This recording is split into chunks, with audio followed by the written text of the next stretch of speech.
अस्सलाम वालेकुम everyone, Syeda kitchen में वेलकम। आज मैं बनाने जा रही हूँ पकोड़ा करी। पकोड़ा करी तकरीबन हर घर में शौक से खाई जाती है। ये बेसन, हरी मिर्च, लाल मिर्च पाउडर, धनिया पाउडर का मिक्स किया हुआ है, ज़ीरा पाउडर, सूखा धनिया, 6 अदद छोटे प्याज, 4 आलू और दही लिया है। इसके लिए हमने 4 टेबलस्पून बेसन लिया है, 1.5 किलो दही लिया है। अब हम दही को जो है वो जग में डालेंगे और साथ में हम बेसन डालकर इसे अच्छी तरह ब्लेंड करेंगे। तो इधर मैं बेसन और दही को अच्छी तरह ब्लेंड करूँगी ताकि हमारी इस कड़ी में ना लम्स ना आए, फुटकलियाँ ना बने। बारी बारी मैं सारा दही और बेसन जो है वो मिक्स करके इसे अच्छी तरह ब्लेंड कर लूँगी। अच्छा, थोड़ा थोड़ा करके ज़रूर ब्लेंड कीजिएगा, एक साथ ही ब्लेंड नहीं करेंगे, इस तरह वो ब्लेंड भी नहीं होगा। जी हाँ जी, तो अब हम इसे ब्लेंड कर लेंगे। ये देखिए जी, हमारा ब्लेंड हो रहा है और बिल्कुल एक क्रीमी टेक्सचर बन जाएगा। तो इसी तरह हम लोग बाकी की भी कड़ी और जो कड़ी कह रही हूँ दही और बेसन को हम अच्छी तरह ब्लेंड कर लेंगे।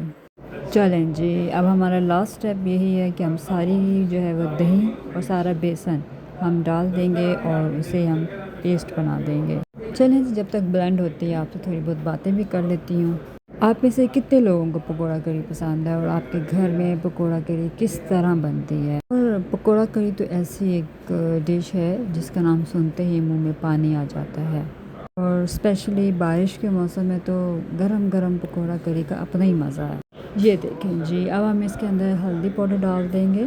1 टेबलस्पून हल्दी पाउडर डाल दिया है और सूखा धनिया हम 1 टेबलस्पून डाल देंगे और उसको हम अच्छी तरह मिक्स कर लेंगे। जैसे जैसे मिक्स करते जाएंगे तो ये अपना कलर चेंज करते जाएंगे और हम इसमें अब 2 जग पानी डाल देंगे। पानी हम आहिस्ता आहिस्ता डालेंगे, देखेंगे कि ये कितना हम इसमें डाल सकते हैं। तो ये 1.5 किलो दही था, मैंने इसमें 4 जग जो हैं वो भर के पानी के डाल दिए हैं। जब मैंने चौथा जग डाला तो मुझे ऐसा फील हुआ कि मेरा पैन जो है वो कढ़ी के मुताबिक बहुत छोटा है, तो मैं इसको दूसरे पैन में शिफ्ट कर दूँगी, क्योंकि जब कढ़ी में उबाला आएगा तो वो खुद ब खुद जो है वो नीचे गिरना शुरू हो जाएगी। लीजिए, अब अपनी सारी जो कढ़ी का मसाला बनाया हुआ था, जो मटेरियल, उसको हम इसे दूसरे पैन में शिफ्ट कर देंगे। अच्छा, इसके अंदर मैंने नमक और लाल मिर्च पाउडर जो है, धनिया पाउडर और ज़ीरा पाउडर पहले ही डाल दिया था। दूसरी तरफ मैंने चावल उबाले हैं, चावल को मैंने आधा घंटा पहले भिगो कर रख दिया था।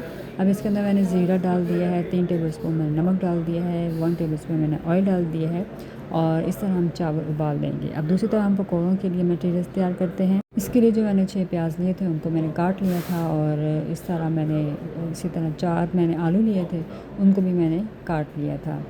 और इसके बाद हम इसके अंदर जो है वो ज़ीरा डाल देंगे और साथ ही में हरी मिर्चें काट दी हैं, वो भी हम इसके अंदर डाल देंगे। धनिया पाउडर, ज़ीरा पाउडर, लाल मिर्च पाउडर और नमक और चिली फ्लेक्स, इन सबको मैंने मिक्स कर लिया और हम इसके अंदर मैं डाल दूँगी। ये देखें जी, मैंने इसके अंदर डाल दिया है और साथ ही में मैंने 1 कप जो है ये मेरा बेसन है वो मैंने इसके अंदर डाल दिया है।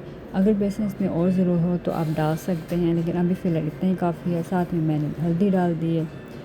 ये देखिए जी, ये मेरा धनिया पाउडर और ज़ीरा पाउडर है, वो मैंने अंदर डाल दिया है। थोड़ा सा धनिया पाउडर, ज़ीरा पाउडर मैंने उस लाल मिर्च के अंदर भी डाल दिया था, लेकिन मुझे लगा कि शायद कम है, इसलिए मैंने अलग से भी डाल दिया।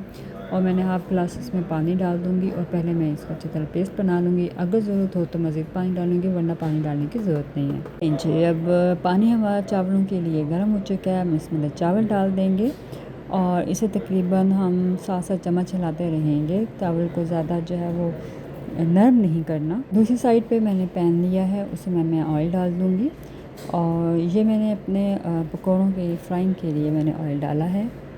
अब जब ऑयल थोड़ा गर्म हो जाएगा तो हम आहिस्ता आहिस्ता इसमें अपने पकोड़े डाल देंगे। देखिए, मैंने थोड़ा चेक किया है, ये देखिए ऑयल हमारा हीटअप हो चुका है। हम स्टेप बाय स्टेप सारे अपने जो है वो पकोड़े जो हैं उसमें डालते जाएंगे। ये देखिए जी, हमारे पकोड़े डाल रही हूँ मैं अब इसमें।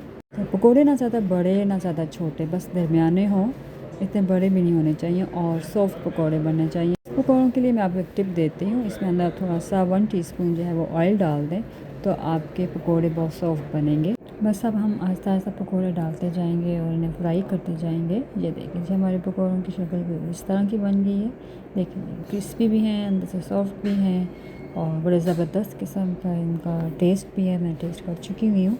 मुझे तो मज़ा आ गया खा के। और सोचें जब मैं कढ़ी के अंदर डाल के खाऊंगी तो इसका मज़ा और ही दुबारा हो जाएगा। लें जी, अब हम बारी बारी अपने तमाम पकौड़े डालते जाएंगे और निकालते जाएंगे।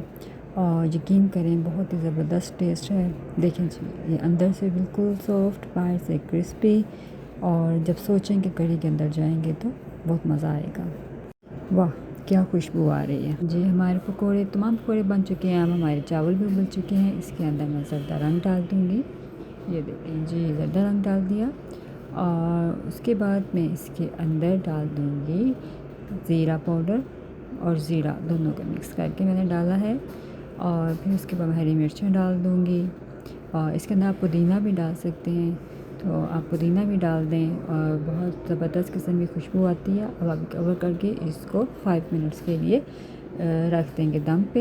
ये देखें जी, दम में रखने के बाद अब हमारे इस उबले हुए चावलों की शक्ल कुछ इस तरह की है। ये देखें जी, ज़बरदस्त किस्म के हमारे चावल उबल चुके हैं। ये देखें जी, क्या बात है, ना चिपकेंगे इंशाल्लाह ताला। देखिएगा आप जब मैं इसे डिश आउट करूँगी। अब देखें जी, हमारी स्पेशल जो कढ़ी का जो हीरो है, यानी पकोड़ों की तरह पकोड़े हमारे, देखें जी आप बिल्कुल अंदर जो है हम कढ़ी में डाल देंगे। ये देखें जी, हम तमाम पकोड़े डाल देंगे, एकदम ना डालें क्योंकि उसके नीचे ऑयल भी होता है। अब लास्ट स्टेप है हमारा जी, हम तड़का लगाएंगे। तड़के के लिए हमें ज़ीरा चाहिए, हरी मिर्चें चाहिए, प्याज चाहिए। और इस तरह हम इसका जो है वो तड़का लगा देंगे। ये देखें जी, हमारा हीटअप हो चुका है ऑयल। और हम उसके अंदर प्याज डाल देंगे। और ये देखें जी, हमारा प्याज जो है वो इसमें फ्राई होना शुरू हो गए हैं।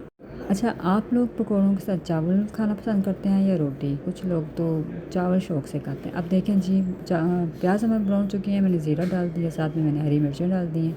और अब मैं इसको कढ़ी में डाल दूँगी। ये देखें जी, मैंने इसे कढ़ी में डाल दिया है। ये देखें ज़रा इस कढ़ी की शक्ल देखें। वाओ, क्या बात है, ज़बरदस्त किस्म की खुशबू आ रही है और पूरे किचन में इसकी खुशबू फैल चुकी है। अब मैं कढ़ी को डिश आउट कर लूँगी। ये देखें जी, हमारी कढ़ी ना ज़्यादा पतली है ना ज़्यादा थिक है, नॉर्मल है और बहुत ही ज़बरदस्त किस्म की बनी है। साथ ही मैं चावलों को डिश आउट करूँगी। अब इसमें चावल डालूँगी। ये देखें जी, मैं अब चावल डालने लगी हूँ। अब मैं अपनी इस कढ़ी को गरम गरम चावलों के साथ जो है वो सर्व करूँगी। ये देखें जी, हमारे चावल भी डिश आउट हो चुके हुए हैं। ज़बरदस्त किस्म का हमारा जो डिनर है वो रेडी हो चुका है, माशाल्लाह ज़बरदस्त। और मुझे उम्मीद है कि आप भी ये तरकीब ज़रूर आजमाएंगे और अपने घर वालों को ज़रूर खुश करेंगे।